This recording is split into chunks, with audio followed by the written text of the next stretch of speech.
જે પરિવર્તનની શરૂઆત ઉત્તર ગુજરાતના વાવ થરાદથી થઈ હતી તેના પડઘા આજે સરહદની પેલે પાર પાકિસ્તાન સુધી સંભળાઈ રહ્યા છે।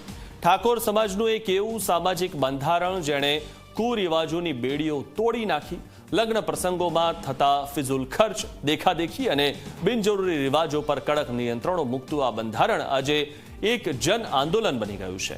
ત્યારે નવાઈની વાત એ છે કે આંદોલનની આ સુવાસ સરહદ ઓળંગી પાકિસ્તાન પહોંચી છે। ત્યાં વસતા ઠાકોર સમાજના યુવાનોએ વાવ થરાદના આ બંધારણને આદર્શ માનીને પોતાના સમાજમાં પણ તેને લાગુ કરવાની જાહેરાત કરી છે।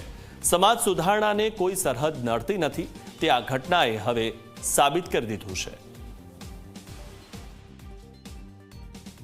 અમે કેટલો જોર કર્યો, અમે બહિષ્ કર્યો છે, પણ મોનતા નથી અને ધણીઓને કહેતા નથી અને એ ઉઠે પરો અને પછી ધણીને પછી એ પૈસા પૂરા નથી મળતા। તો મહેરબાની કરો, મકાનમાં પૈસા મત માંગો, ઘટ કરો, થોડું કરો અને થોડો ખર્ચ કરો, તમારા હાથમાં છે।